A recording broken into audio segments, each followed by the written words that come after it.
এই যে প্রশ্ন করেছেন, এই প্রশ্নকারী বেচারা আমারে এসে জোর করে প্রশ্নটা দিছে। বলছে, ভাই আমার বাপ আছে এখানে, আপনি উত্তরটা দিয়ে যাবেন আজকে। আসামি হাজির, আসামি হাজির আছে, উত্তরটা দিবেন হুজুর।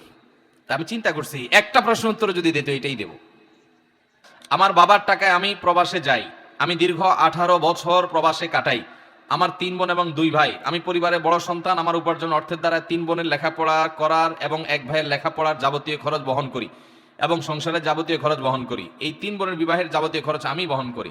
আমার উপার্জিত অর্থের দ্বারা সকল সম্পত্তি অর্জিত হয়। আমার অর্থের দ্বারা 50% জমি ক্রয় করা হয়। আমি বলেছিলাম ওই সম্পত্তি আমার এবং আমার বাবার নামে ক্রয় করার জন্য, কিন্তু আমার বাবা ওই সম্পত্তি আমার নামে না রেখে মার নামে এবং বাবার নামে ক্রয় করে। কিন্তু আমার দাবি ছিল আমার নামে এবং আমার বাবার নামে ক্রয় করার জন্য, কিন্তু ওই সম্পত্তি বাবা এবং মা আমাকে না দিয়ে 3 বোন এবং 1 ভাইকে দিয়েছে। এখন আমার করণীয় কি এবং আমার বাবা ও মার করণীয় কি?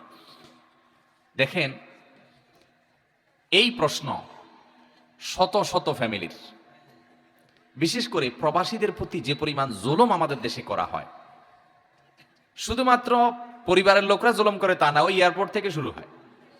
ঠিক না বেঠিক? এয়ারপোর্ট থেকে শুরু হয়। মানে প্রবাসী আসছে, এর কাছ থেকে কে কিভাবে খাবলা মারে খাবে। ট্রলিওয়ালা ট্রলি আটকে রাখবে, ভাই একটা রিয়াল দেন তারপর ট্রলি দিব। যে যেভাবে পারে সে সেভাবে, শেষ পর্যন্ত নিজের ঘরে এসে শান্তি পর্যন্ত পায় না। আমি প্রায় বলি, প্রবাসী বেচারাদের কোনো দেশ নাই। দেশের অর্থনীতির মিডল ইস্টে যারা থাকেন তারা জানেন, তাদেরকে ওই দেশের মানুষেরা, মনে করেন সৌদি আরবে থাকেন, তো সৌদির নাগরিকেরা তাদেরকে বলে আজনবী। আজনবী সৌদি বা আরব কান্ট্রিগুলোতে ওখানকার স্থানীয় ভাষায় আমাদেরকে, অর্থাৎ বাহির থেকে যারা সেখানে কাজের জন্য গেছেন, শ্রমিক বিষয়ে গেছেন, তাদেরকে কি বলে? আজনবী। মানে কি বুঝেন? আজনবী মানে হলো অপরিচিত, চিনি না কে। এটা হলো আজনবীর সোজা অর্থ। মানে চিনি না রে, এই লোকটা কে, মানে বাহিরের, সোজা কথা, বিদেশি। তাহলে সৌদিয়ানরা তাদেরকে দেশি স্বীকার করে না, বলে আজনবী। আজনবী মানে বিদেশি। আর দেশে আসার পরে রাস্তাঘাটে যাবেন, দোকানে যাবেন, পাঠে যাবেন, আপনজন দেখবেন, আত্মীয়স্বজন, পরিচিত অপরিচিত সবাই আপনারা বলবেন বিদেশি আসছে, বিদেশি। এই বেচারার দেশটা তাহলে কোথায়? সৌদি আরব যায়, তারা বলে আজনবী, ঠেলে দেয়, এটা আমাদের দেশের না। আবার দেশে আসলে দেশের লোকরা বলে কি? বলে বিদেশি আসছে। তাহলে এই প্রবাসী বেচারার দেশটা কোথায়? ভালো করে শুনে রাখেন। অনেক মা বাপ আছেন, হজ করছেন, ওমরা করছেন, কপালে সিল পড়ে গেছে। সন্তানের প্রতি এই অবিচারের কারণে আপনার জাহান্নামে যাওয়ার জন্য যথেষ্ট হবে, আর কিচ্ছু লাগবে না। আপনার জাহান্নামে যেতে আর কিচ্ছু লাগবে না, এই সন্তানের আহাজারে যথেষ্ট হবে। ভালো করে শুনে রাখেন, কোন সন্তান বাবা মার টাকা নিয়ে বিদেশ গেছে, জমি জমা বিক্রি করে বিদেশ গেছে, তার কর্তব্য হলো বাবা মার যে টাকা দিয়ে জমি জমা বিক্রি করে বিদেশ গেছে, যে টাকা খরচ করে বিদেশ গেছে, ইনকাম করার পর প্রথম সেটা পরিশোধ করে বাবা মার সম্পদ কিনে দেওয়া, যাতে সব ভাই বোন সমানভাবে পায়। এরপর সে যেহেতু আগে গেছে, অন্যরা যদি ছোটখাটো হয়, তাহলে সে যেহেতু উপার্জনক্ষম, তার কর্তব্য এদের ভরণ পোষণ, এদের খরচের জন্য ব্যবস্থা করা। যদি বাপের উপার্জন না থাকে, তখন সে অভিভাবক হিসাবে সে দেখভাল করবে, আল্লাহ তাকে সামর্থ্য দিচ্ছে, এবং তার নৈতিক দায়িত্ব থাকবে সাধ্য অনুযায়ী ভাই বোনকে হেল্প করা, এটা সে করবে।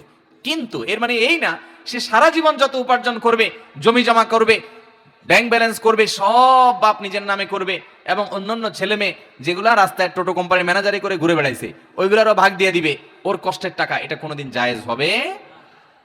এই যে প্রশ্ন করেছেন, এই প্রশ্নকারী বেচারা আমারে এসে জোর করে প্রশ্নটা দিছে। বলছে, ভাই আমার বাপ আছে এখানে, আপনি উত্তরটা দিয়ে যাবেন আজকে। আসামি হাজির, আসামি হাজির আছে, উত্তরটা দিবেন হুজুর। তা আমি চিন্তা করছি একটা প্রশ্ন উত্তর যদি দিত এটাই দেব। এরকম আসামি আমাদের দেশে আছে না নাই? অনেক। বাবারা ভালো করে শুনে রাখেন, সন্তানের প্রতি জুলুম করলে আল্লাহ বিচার করবেন কি করবেন না?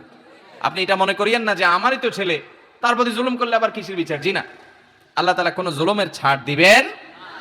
অতএব আপনার সন্তান টাকা পয়সা দিয়ে আপনাকে জমি কিনতে বলছে, আপনি আপনার নিজের নামে কিনে এরপর অন্য ছেলে মেয়েদের ভাগ করে দিয়ে দিচ্ছেন, তাকে দিচ্ছেনই না তার সম্পদ।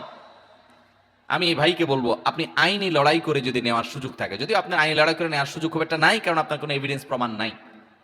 যদি আপনার সুযোগ থাকে, আপনি আপনার হক আদায় করতে পারেন, কিন্তু বাবা মার সাথে বেয়াদবি করা যাবে না, অসম্মান করা যাবে না।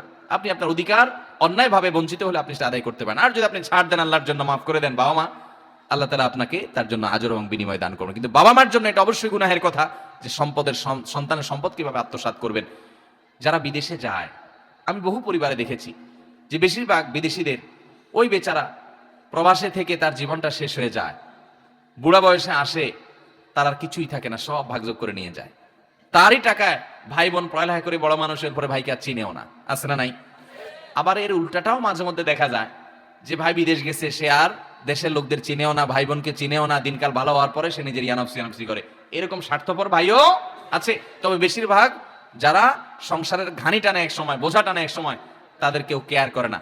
সেই সব ভাইদেরকে আমি বলবো, কেউ কেয়ার না করুক, আল্লাহকে খুশি করবার জন্য করবেন, তাহলে আল্লাহ আপনাকে অবশ্যই কেয়ার করবেন, বিনিময় দিবেন। এরপরে প্রশ্ন, আমি আব্দুল আউয়াল, যে কোনো নতুন কাপড় সেলাই করা বা রেডিমেড কেনার পর না ধুয়ে পরিধান করলে নামাজ পড়লে নামাজ হবে কিনা? নতুন কাপড় বাজার থেকে কিনে আনছেন, এটা পরে নামাজ পড়লে নামাজ হবে? আপনাদের কি মনে হয়, হবে নাকি হবে না? হবে না। মিশ্র অনুভূতি। যারা হবে না বলতেছেন, কারণ কি বলেন? হ্যাঁ, নাপাক থাকতে পারে। আমি জানি না এটা কিভাবে ধুইছে টুইছে, এই তো না ভাই, এটা সঠিক না। যারা উত্তর দিয়েছেন যে নতুন কাপড় ধোয়া ছাড়া নামাজ পড়া যাবে, তাদের উত্তর সঠিক। হ্যাঁ, স্বাস্থ্যগত কারণ বিবেচনা করে আপনি ধুইলেন, সেটা ভিন্ন কথা, যে মাল খসখসে অথবা জীবাণু থাকতে পারে ইত্যাদি ইত্যাদি, সেটা ভিন্ন বিষয়। বাট পবিত্র অপবিত্রতা যদি প্রশ্ন তোলেন, তাহলে আমি বলবো একটা কাপড় বাজার থেকে কিনে আনছেন কিংবা সেলাই করে আনছেন দর্জির দোকান থেকে বা রেডিমেড কিনে আনছেন, এই কাপড় পরে আপনি ডাইরেক্ট নামাজ পড়তে পারবেন, এটা ধোয়া কোনো জরুরি না। বিশেষ করে যদি ওইটাতে কোনো নাপাক দেখা না যায়। কারণ কোনো নাপাকের আলামত যদি না থাকে, গন্ধ নাই, নাপাক দেখা যায় না, তাহলে ওটা পাক। অহেতুক সন্দেহ করে খুঁতখুঁতের স্বভাবের কারণে ওটাকে নাপাক ধরা যাবে। আপনি যদি দেখেন যে হ্যাঁ নাপাক লেগে আছে, তাহলে যে জায়গা নাপাক লেগে আছে সেই জায়গা ধোবেন, ভিন্ন কথা। কিন্তু কে ধুইছে, কোত্থেকে ধুইছে, আদৌ ধুইছে কিনা, এটা পাক না নাপাক, যেহেতু নাপাকের কোনো আলামত নাই, অতএব এটাকে পাক ধরবেন। কথা কি বুঝাতে পারছি? বিধায় নতুন কাপড় অথবা সেলাই করে আনছেন দর্জি দোকান থেকে, সেই সমস্ত কাপড় চোপড় এগুলো আপনার সরাসরি পরা যাবে, নামাজ পড়া যাবে, কোনো অসুবিধা নেই। তবে ধুয়ে নিতে পারলে স্বাস্থ্যগত দিক থেকে, নানা দিক থেকে ভালো হতে পারে, সেটা ভিন্ন বিষয়।